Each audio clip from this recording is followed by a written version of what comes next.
You want a demo? Oh, we'll give you a demo. Ever since we first revealed Outriders last year, fans have asked when they might be able to get their hands on the game. And yes, we can confirm that there will be a public demo for Outriders coming February 25th, 2021. And this won't merely be a single quest or a 30-minute snippet. Nope, this demo will feature the entire opening chapter of Outriders, no holds barred. It is huge, with around 3 hours of gameplay and brimming with content and things to do that will give you a great idea of what the full game has to offer. Almost looks like home. That's what worries me. As if you needed any further persuading, here are 10 reasons why you need to play the Outriders demo. Hope you all brought your galoshes. Number 1. Find your class.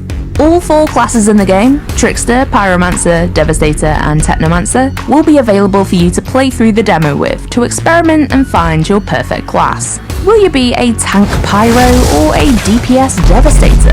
Mix and match abilities, give them a test run and find what suits you. And there are hours of gameplay to be had by putting all the classes through their paces. Once you finish with the Technomancer, for example, why not go back and see what the Trickster has to offer? You'll need to pick a class before playing co-op, which brings us on to number 2, multiplayer. This is the first time you'll not only be able to hop into the world of Enoch, but with the help of your friends too. Outriders supports up to a 3-player team to tackle missions, explore the world, and progress through the story together.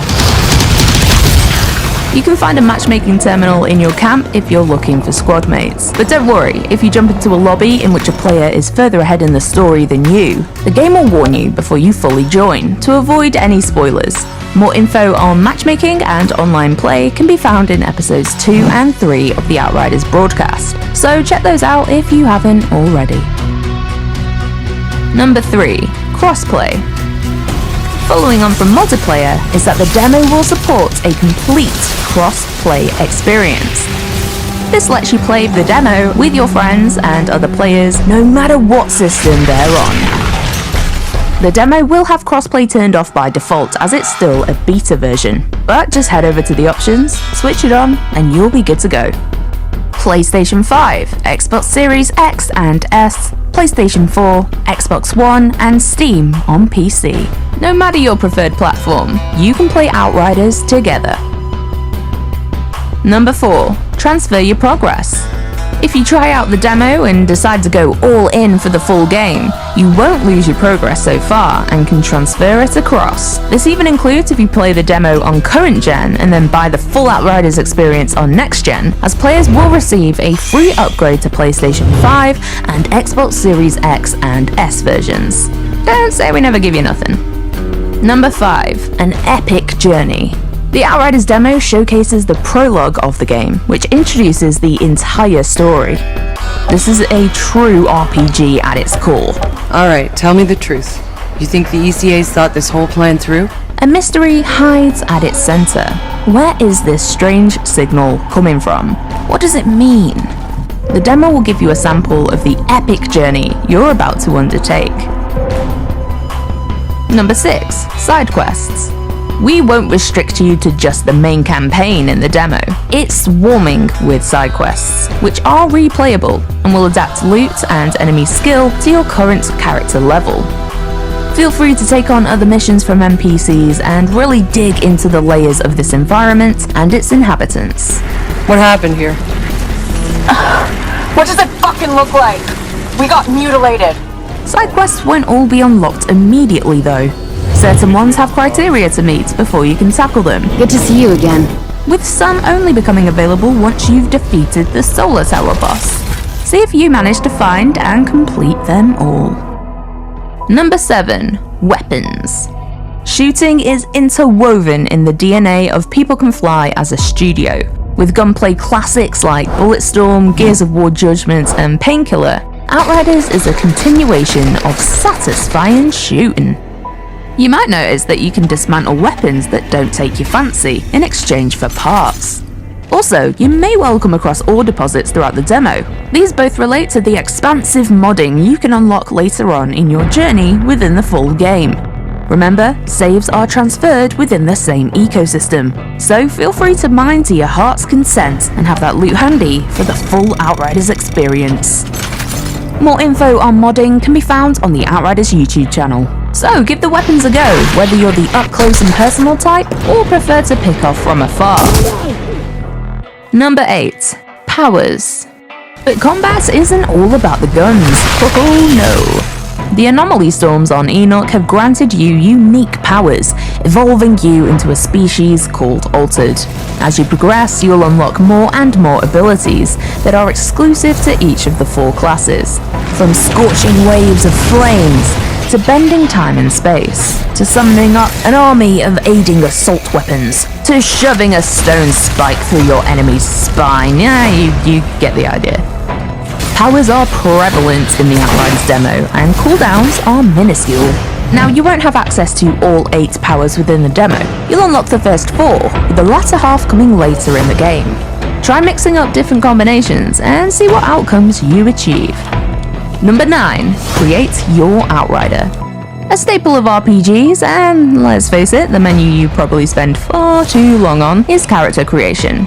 And, did you know, you can change the look of your character on the fly within each camp.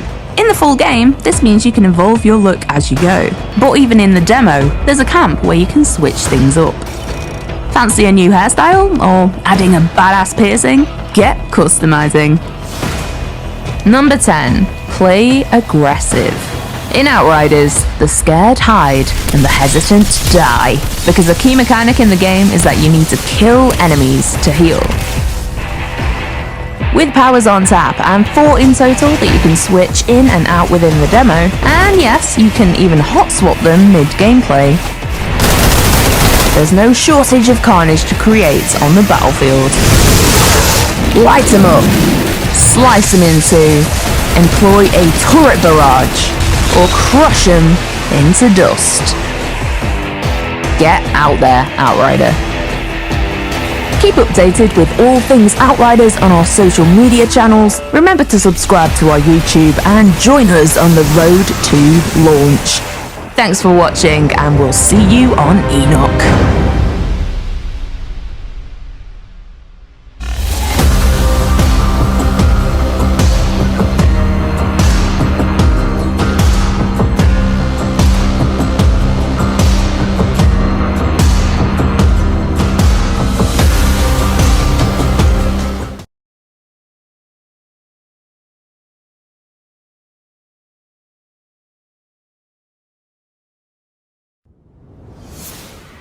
What's up guys, Vulcan here, and today was the 5th broadcast for Outriders, and this one was all about setting expectations with the demo and showing off some PC details. But we're going to make this a quick video and just focus on what we're going to see in the demo, and then briefly touch on how well the game is going to run on all platforms, including some last-gen hardware. So to get things kicked off, they did confirm the demo is going to be about 3+ hours of gameplay. It's going to contain the main story prologue and first chapter, ending with a boss fight with Goss. Now there's going to be lots of side quests that are going to be available, and these can be repeated to keep earning loot that scales to your level. So that's how you're going to continue kind of grinding for those very, very, very small chance at legendaries, and you're going to be able to play the demo with all 4 classes. So if you blast through it on the Technomancer, you can go through it again on the Trickster, the Devastator, the Pyromancer, and this is something that most people are going to do. They're going to level up all 4 classes to 7, that way they have a jump start once the game releases. Now beyond that, we're also going to be able to have 2 skill points per class. Now we talked about this a little bit in a previous video, but I really wish we had enough to reach one of the major nodes. That way we could at least experience some of that kind of game-changing, big passive bonuses that come from the skill tree, because we're not going to see a massive impact with those 2 points because all we're going to be able to do is unlock minor nodes. But the other nice thing is at least we'll be able to view the full tree, the community can update their build tools, and you can start plotting out where you want to take your character. So that is an upside. Now we're going to have access to 4 of the 8 skills to test out. So half the total amount of skills, and we're going to be able to kind of experience the identity of each class. So this is going to give people a really good first impression of each play style, if that kind of class works for them, if it doesn't work for them. So there's a lot of really good stuff in there. Another thing that was confirmed in this broadcast that people were asking about but might have missed in the previous videos, there will not be crafting available in the demo because we're not able to reach a point in the story where crafting becomes available. However, we will be able to see resources out in the world, you can mine ore, and you can dismantle gear. Now all of these resources will be available when you transfer your progress from the demo to the full game. So for those of you who really want to position their character to be as prepared as possible, go out, farm your resources, break down your gear, do everything you need to do to create a massive backlog of resources.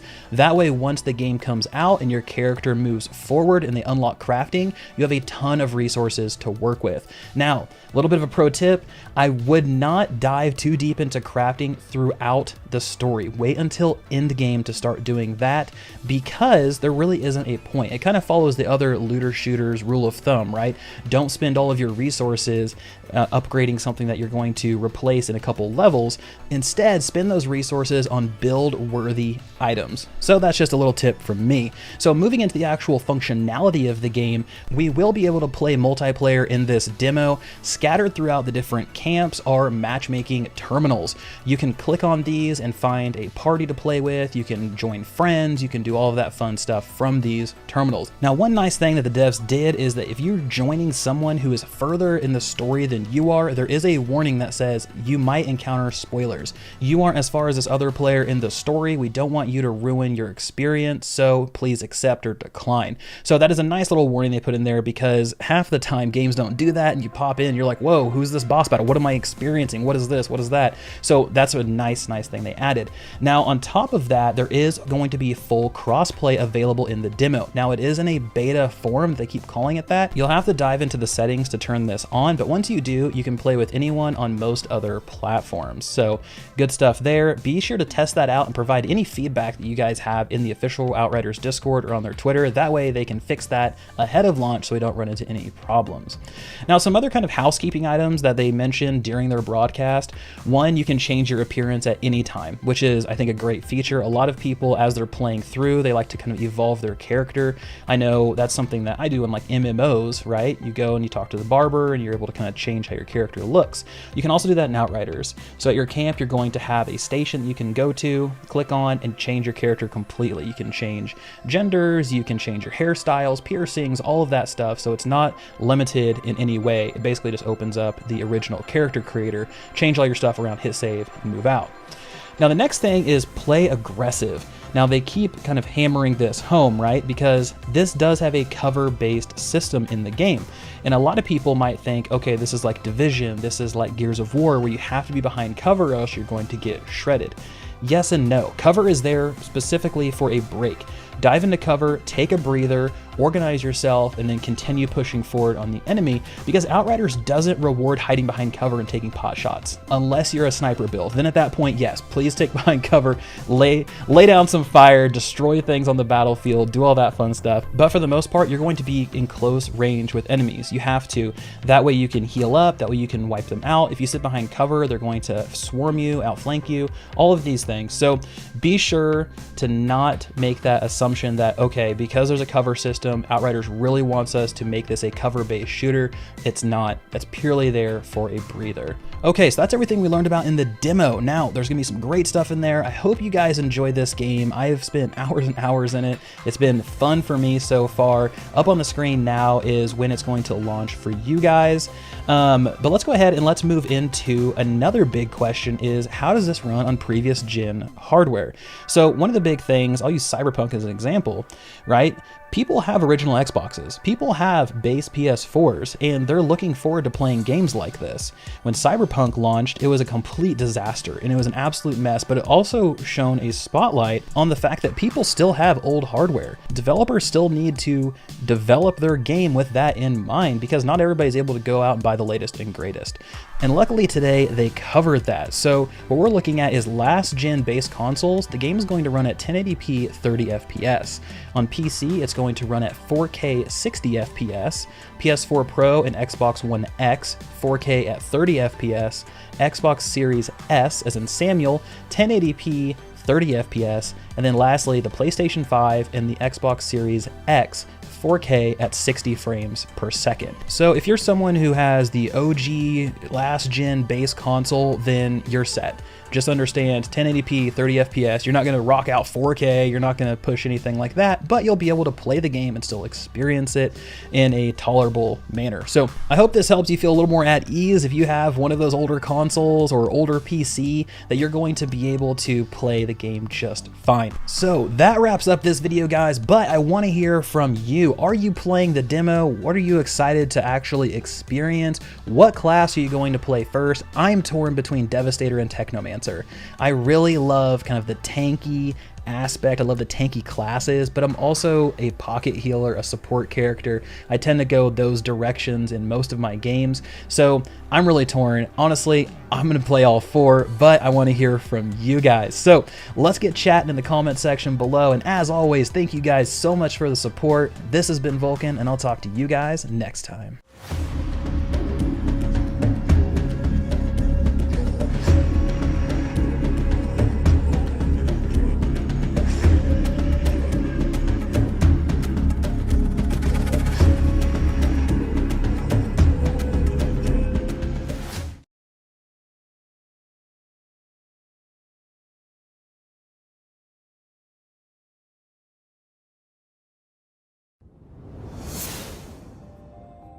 What's up, guys? Vulcan here, and today we're taking a deep dive into Outriders and going to cover everything you need to know to hit the ground running to start building your ultimate character and collecting that legendary loot.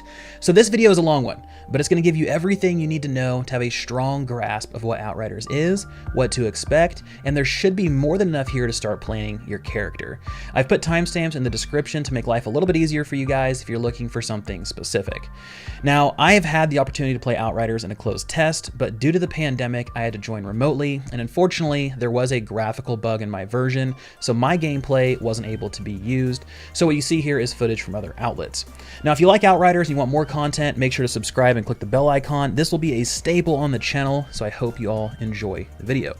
So to get started, Outriders is a co-op action RPG looter shooter created by People Can Fly and published by Square Enix. It's releasing on February 2nd, 2021 on just about every platform. You're going to be able to play it on Steam, Epic, PlayStation 4, PlayStation 5, Xbox One, the new Series X and S, plus Google Stadia. And to top this all off, you're going to be able to play with anyone on any of those platforms because the game will have full crossplay support, which is phenomenal. Great work on their end.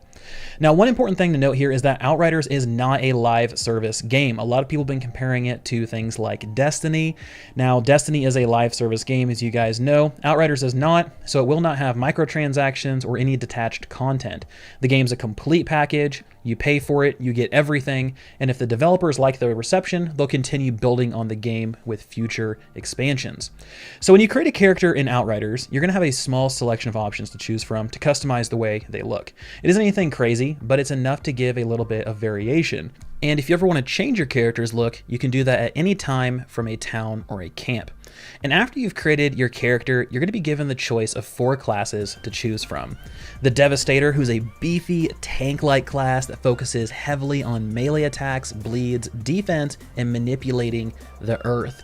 And if you decide to pick the Devastator, you're going to be able to do things like coat your body in rock armor, shoulder charge into battle, stop bullets midair with a shield, and impale enemies on spikes.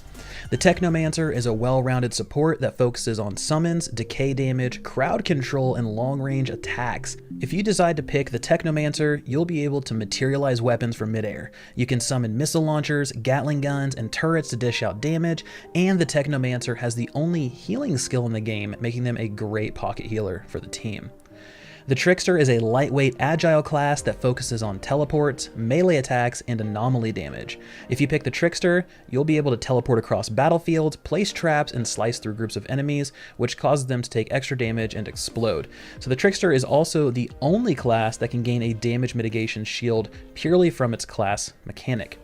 And lastly is the Pyromancer, a class that focuses on mid-range attacks, igniting enemies, and knockbacks.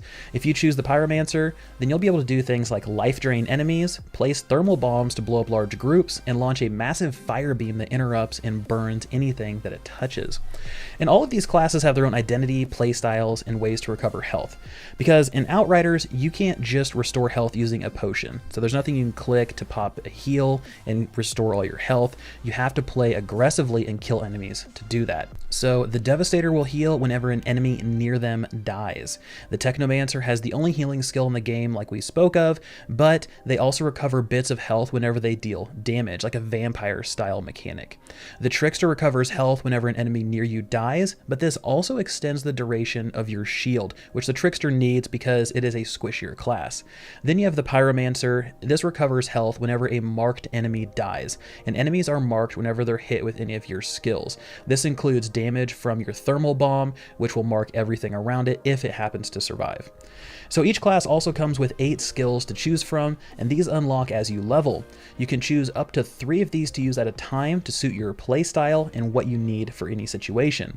Now the skills are fairly balanced on each class. You have some for damage, some for defense, and some for utility, but here's a tip. Do not just dive headfirst into damage, think you'll be able to roll everything and blast your way through the game. Try to have at least one defensive or utility skill to use, just in case things get dicey so you can make it out of there alive. So pulling all of this together, you really need to think hard about what class you want to be in Outriders. They all have pros and cons, and they all excel at certain types of damage, so really it comes down to whatever you prefer. I will have another video that's going to take a deeper dive into each class and discuss which one is right for you and your playstyle. When it comes to story, looter shooters aren't usually at the top of many lists. The narrative is typically loose and just enough to keep players interested in progressing towards endgame. Outriders is slightly different. From what I experienced, the game has a decent story, enough to make me flip through the codex and read more about the characters, the creatures, and the world of Outriders as a whole. And as far as we know, humanity has fled Earth for some unknown reason and landed on Enoch, a planet full of carnivorous beasts, a magical essence called Anomaly, and humanity is struggling to survive. But on the gameplay side of things, the story is divided into separate missions and zones. Outriders follows a hub and spoke system, so you're going to have a main city where you can pick up quests, visit vendors, and manage your character, and once you're ready to go, you can speak to your driver to travel to a new zone to progress the story. These zones vary in size, setting, and they are not linear. So you have the main area with paths leading off to other side areas to explore, and when you move into a new area, you can plant your camp flag to set a respawn point and summon an ammo crate to top off. As you move through these different areas, the side areas and the main areas, you're going to see quests that are scattered throughout. So you can find wanted posters to kill bosses or talk to NPCs and help with fetch quests, revenge missions, and all of the typical things you'd expect to see in an RPG quest log. These can reward gear and experience, so just like in any RPG, make sure to pick them all up and complete them efficiently. And we did talk about main quests and side quests, but there are also things called Bounties and Hunts. Now, bounties aren't any different in Outriders than other games. An NPC wants a target dead, so it's up to you to take care of business. You can either pick these up from wanted posters or by talking to characters in town. Now, these are also retroactive, so if you kill a named boss out in the wild, you can still return to an NPC to turn that quest in. Hunts are similar to bounties, but these are more random and are generally focused on fighting legendary monsters on Enoch to bring their head back as a trophy in exchange for a reward. And both of these styles of quests will reward you with top-end gear for your level and give a decent challenge to solo players. And speaking of challenge, Outriders constantly ratchets up the difficulty through their world tier system. And this system is going to monitor how a player is doing by keeping track of their time to kill and their deaths. So if you're blowing through content, then the game will continue raising the world tier until you're met with a moderate challenge. And that's something I really want to make sure everybody understands about this system. This isn't meant to be soul crushing. It's meant to be something that keeps players ahead in the game and avoids the game turning into a total just cakewalk. Now on the other end, if you're just completely getting bodied and having a really hard time moving through enemies and areas, then the game will slowly lower the tier to make things easier. And with all that being said, you can manually change your world tier as well. So if you want to make the game a complete cakewalk like I mentioned and just care about the story, then you can just lower your world tier to the lowest setting. Now, while you can lower your world tier, you won't be able to raise your world tier to anything you haven't unlocked yet. So you can't skip from tier 3 to tier 9 right from the start. You have to have unlocked that tier first by progressing through the game. So if you want to keep things challenging, then let the system take care of that for you. It'll automatically raise things up and you'll unlock more tiers as you go. And unlocking a new world tier also comes with rewards. The game will give you a crate of crafting materials and weapons, so unlocking these helps you keep up with the power curve as well. Now in Outriders, you gain experience from doing just about anything, completing quests, killing enemies, picking up lore, farming materials, and once you accrue enough, you're going to gain a level and a skill point. And these skill points can be used to unlock passive nodes on each class's skill tree. And these skill trees can give you things like increased health regeneration, extended range, or increased damage with certain weapon types. And within each tree, there are 3 specializations which grant big passive bonuses or skills. So for instance, if you specialize in the Warden tree for the Devastator, then you can gain a passive skill that'll negate a killing blow and instead heal you for 50% of your health. So if you're going to take some damage that would kill you, instead you're healed for 50%. This is on a long cooldown, but these type of nodes are incredibly powerful for gameplay and something to keep an eye out for and build around. Now just because you specialized in the Warden tree doesn't mean that you have to stay on that track and only operate within Warden.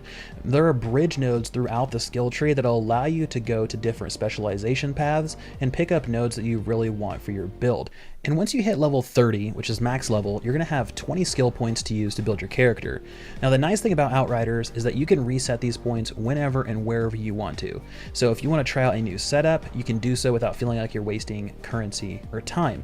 If it doesn't work out, you simply click a button and have all your points back. And the nice thing is you don't need to be in a town or a safe place to do this either. You can clear out an area and then open up your menu, completely wipe out your tree, reallocate your points, and keep moving. Besides skill trees, the other way you can build your character is through gear and mods. And in Outriders, you have 5 armor slots and 3 weapon slots. The weapon slots are divided into 2 primary weapons and a secondary weapon like a pistol. Now the armor slots will cover your head, body, legs, gloves, and feet. And gear follows the traditional white, green, blue, purple, and yellow color scheme for common, uncommon, rare, epic, and legendary rarities. And each piece of gear above common will drop with 1 or more mods. And these mods are what makes Outriders unique compared to other looter shooters. Mods will give players passive boosts or changes to their gameplay. So for instance, if we take a look at this Voodoo Matchmaker rifle, it has 2 mods. The first one is the Ultimate Damage Link. Shots link up to 3 enemies, sharing 30% of their weapon damage dealt and 10% of anomaly damage dealt. The second mod is Vulnerability Bullets. Shots inflict vulnerable on enemies, which causes them to take more damage. And if you look closely, you can see that the Damage Link mod has a numeral 3 on it. This signifies that this is a legendary tier 3 mod that gives a powerful bonus compared to the Vulnerability mod that has a numeral 1 and is more of a common or low level mod. Now the tier 3 mod that comes on each legendary is static, so you're going to see that one every single time that legendary drops. However, the second mod is RNG and it's going to be different each time. Armor will follow the same pattern. But unlike legendary weapons, legendary armor sets also give players special bonuses if they're wearing multiple pieces of the same set in addition to those mods. But when it comes to Outriders, the mods that are attached to items aren't exactly a limitation and something that you need to farm a random roll for because of how flexible the crafting system is. Mods are items that can be unlocked and added to any armor or weapon in the game. So if you have some items you no longer need, you can disassemble them for crafting materials, but it'll also give any mods those items had and add them to your catalog. And there are over 300 mods in the game to collect and use, so there's going to be lots of different ones to look for and build around. And once a mod is in your catalog, you can add it to any item in the game, including legendary weapons or armor. So let's say you really don't like how that Voodoo Matchmaker rifle shoots, but you really like the mod. Then you can disassemble the gun. This will unlock the damage linked mod at tier 3, and then you can attach it to a shotgun to damage link groups of enemies more easily. Now there is a limitation here, so you can only swap one mod on an item, and once you do, the other mod slot will lock. That being said, you can continue to swap that unlocked mod slot as much as you would like. And this can lead to some crazy powerful combinations where you have a weapon that has 2 legendary mods attached to it. You have a legendary weapon that drops, you really like that legendary mod that it has, but you're not really too crazy about the secondary mod. So you remove that secondary mod, you grab another legendary mod that you got from disassembling an item, attach it to that weapon, and suddenly you have just this crazy powerful item that's going to be awesome to build around. So besides mods, weapons and gear can also be tinkered with to fit your needs. So for instance, you can change what type of variant your guns have, like swapping an assault rifle to semi-auto, burst fire, or fully automatic, which will then change base stats like range and accuracy and stability. You can also level up gear to increase its armor and damage. You can increase its attributes, or you can improve its rarity so you can add more mods.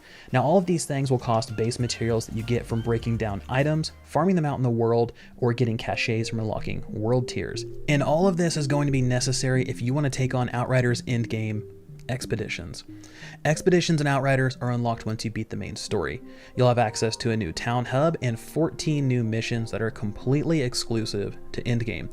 These aren't just recycled maps, they're not repeat story missions that you have to run through.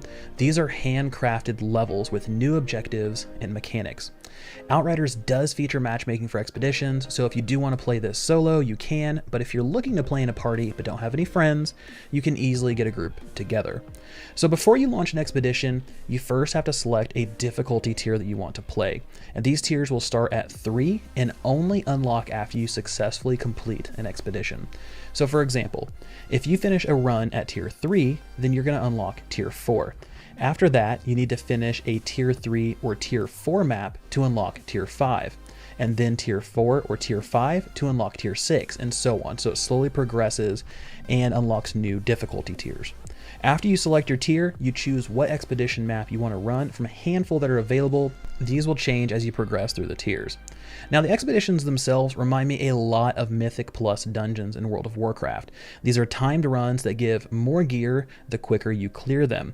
Gold runs give the most gear, silver runs give a less amount, then you have bronze runs, and lastly, no medal at all will just reward you with the base mission rewards. Another thing to note is that expeditions don't drop loot until the very end, so you don't have to worry about missing out or picking things up along the way. You can blast through to the final boss, beat them, and collect your loot.